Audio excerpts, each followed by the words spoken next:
video is sponsored by Surfshark VPN, more about them later.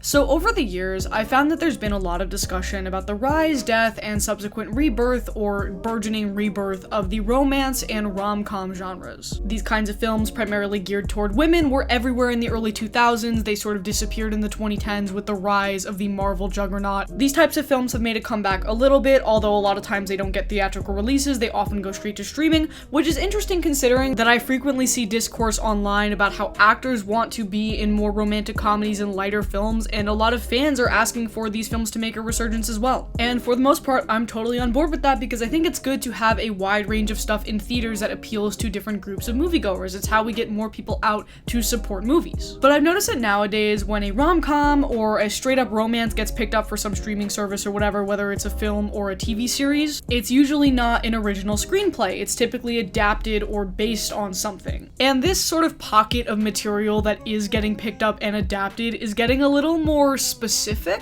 and we gotta talk about fanfiction. We have to talk about fanfiction now. So all of the women and the gay people watching this know what I'm talking about already, but I'm about to bring upon a revelation to all of the men with girlfriends watching this. If you know a woman, a singular woman, around my age, chances are they at one point were really into fanfiction, and they're not anymore, have written it themselves, they are proudly still into it, or they are into it and they don't want to tell anybody. And if you don't believe me, pause this video, go ask your girlfriend if she knows what AO3 is, and then come back to this video and tell me what she says in the comments.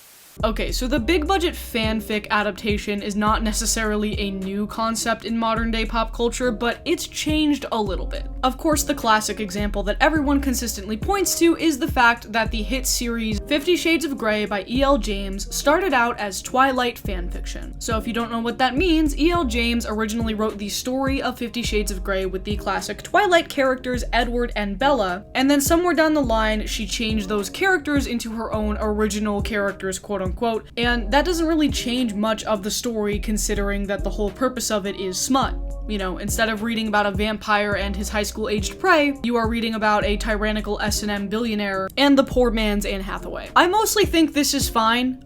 First of all, just speaking on the things can be popular and bad front. Not that Twilight is even necessarily bad. I mean, 50 Shades is bad, but Twilight is not that bad. But also on the fact that, you know, all stories are derived from other stories, adaptation is not inherently a sin. I'm friends with a lot of writers, and a lot of them have dabbled in fanfiction as a means of getting to know their characters better. And like, if that happens to get a lot of traction to the point where you can change the names and slap a new title on it and sell a billion copies, like whatever. Not to mention that I've read some really good fucking fanfiction in my day. A lot of fanfiction writers are really talented, and in my opinion, that shouldn't be discredited by the fact that they are using pre-existing characters to tell new stories. Here's my issue though. There is a subsect of folks who like to write fanfiction about real people, whether it be celebrities or reality TV show characters or what have you. And there definitely has been pushback in certain fandom communities about the ethics of writing from the perspectives of real people, because the idea there is that real people cannot consent to having these stories written about them. And I get it, most of this stuff is harmless because it's not likely that any of these celebrities are gonna see this stuff floating out there. Like, you kind of have to go to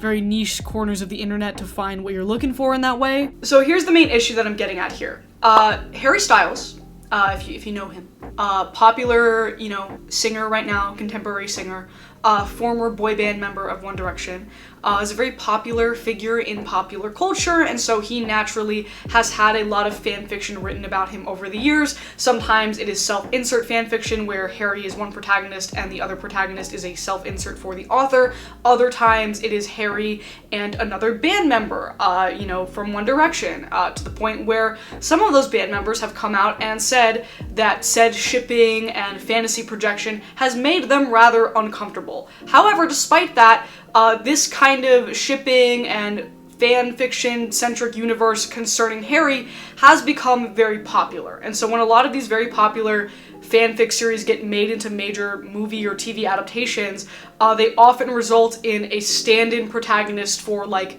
literal pop star Harry Styles. From what I understand, there are a lot of examples of this in the literary world happening right now, where if you read these books, they all kind of have the same plot structure and character types. A lot of common One Direction fanficky tropes, you know, the meet cute at the concert, stuff like that. And a lot of them started out as Harry Styles fanfiction, and a couple of them have gone on to have bigger adaptations. For example, the After series by Anna Todd started out, of course, as a Harry Styles fanfic. I believe it was an AU fanfic, meaning it wasn't like directly correlated to the canon of One Direction in this universe. It was more of like a spin-off. I think it takes place in college, but the author herself has said that it was very much inspired by Harry Styles. And so the After series was wildly successful on Wattpad, and it got adapted into 5 films, which is kind of crazy. And there's another Harry Styles fanfic inspired film that has been getting a lot of traction lately called The Idea of You. It stars Anne Hathaway and Nicholas Galitzine, and it premiered last week on streaming. And speaking of streaming, there is a whole wide world of TV out there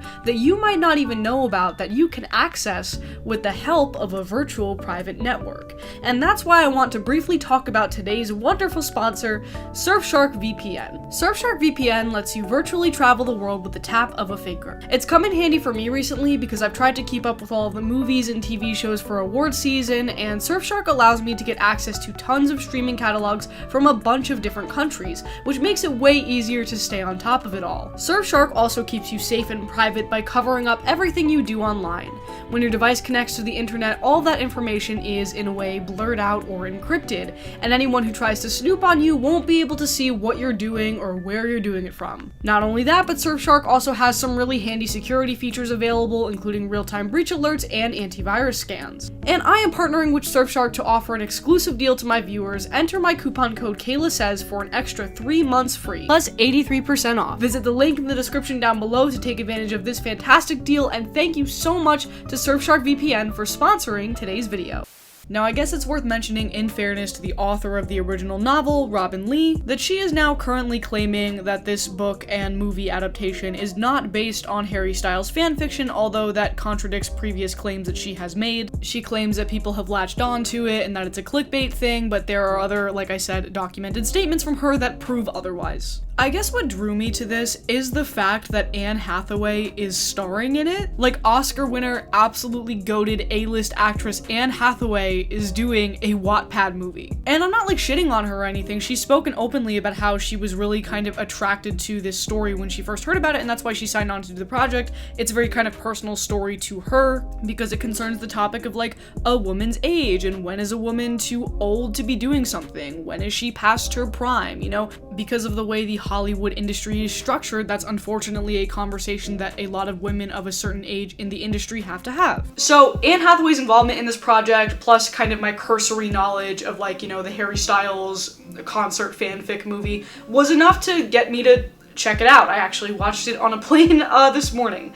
And so I'm going to kind of, you know, explain the summary of it as well as give my own personal thoughts about the film and kind of what it means for this fanfic movie trend. But to do that, I do have to go in depth and give some details. So if you do not want the entire plot of The Idea of You spoiled, you can skip to the time code in the description down below. Okay, so basically Solène is a 39-year-old mother to her daughter Izzy, who is 16, and she's struggling mentally after going through a pretty traumatic divorce from her ex-husband. Due to a mishap with said ex-husband, she ends up attending a meet and greet for a boy band at Coachella. Basically, husband was supposed to take daughter, husband backed out last minute, ergo, Anne Hathaway gets to go to Coachella. Solène goes to use the bathroom before the meet and greet and accidentally ends up in the bathroom of Hayes Campbell, who is totally not Harry Styles and is one of the members of the boy band August Moon. From there, Hayes becomes a little bit infatuated with her, dedicating a song to her on stage and then going to meet her at the art gallery that she works at and buying all of her art. The two get to know each other a little bit more and they start spending a lot of time together, and this is where we get, you know, the slow burn tension, the eventual horny release, you know, the tropes of the genre and whatnot. Hayes invites Solène to tour with the band in Europe while her daughter is away at camp, but they end up getting in a fight over kind of nothing and they have a little temporary breakup.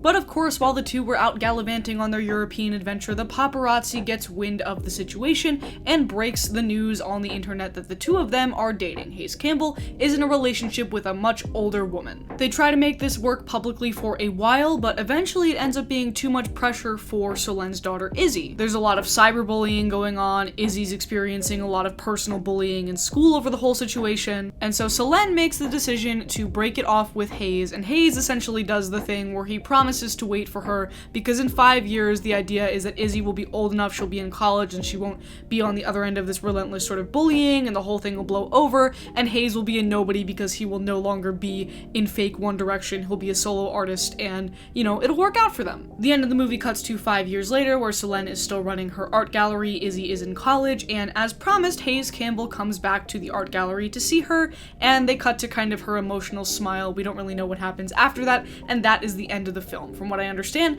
that is also an alternate ending to the end of the book, because the end of the book, I don't think they ever get back together, so this was a new ending that was written exclusively for the film adaptation. So the best thing about this film, by far, is the chemistry between Anne Hathaway and Nicholas Galitzine.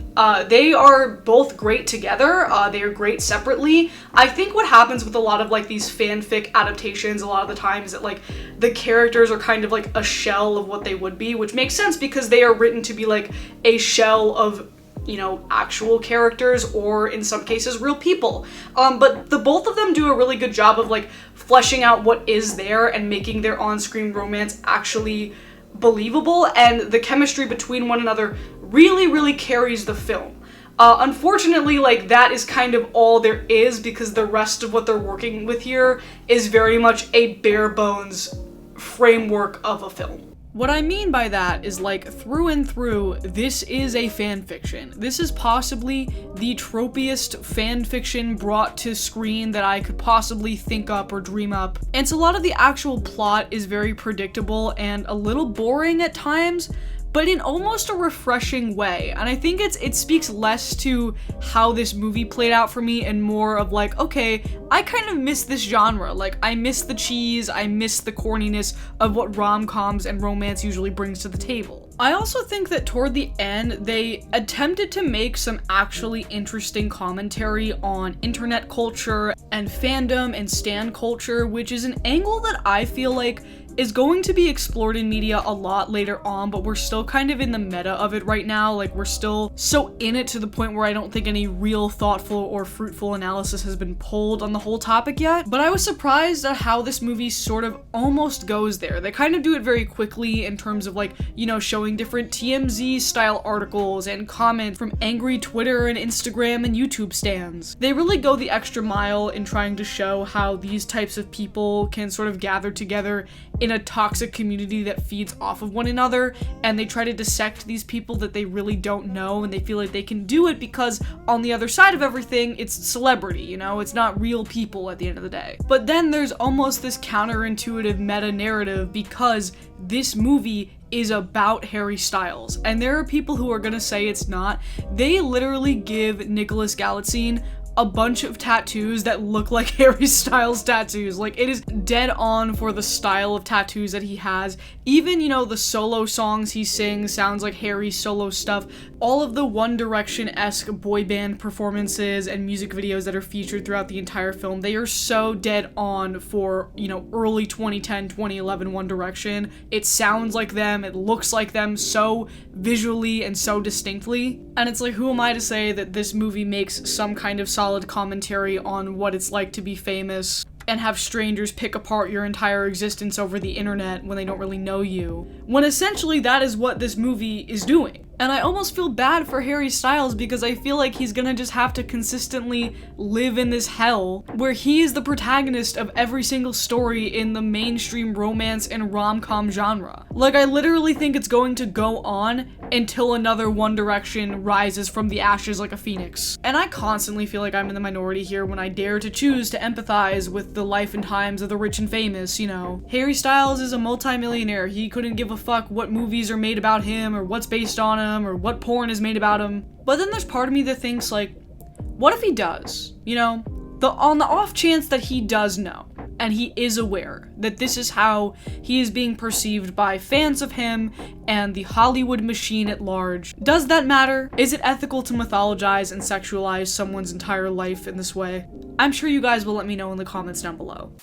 Thank you so much, you guys, for watching. Reminder that you can connect with me at all of the links in this beautiful link tree, which is also in the description down below, and includes my Twitter that got suspended. If you haven't heard my whole song and dance about that by now, go back to some previous videos where I explain a little bit further. And I also want to thank you all for 100,000 subscribers. This is so crazy. I never thought I would ever be able to get to this point. This is not my job, this is a hobby, but it's a hobby that I take great pride in, and I'm just so happy that so many of you are so respondent to my work. It really means a lot, it's really great, and let me know what kind of content you want to see from me in the future, because we are going onward and upward from here. So thank you so much, and I'll see you next time.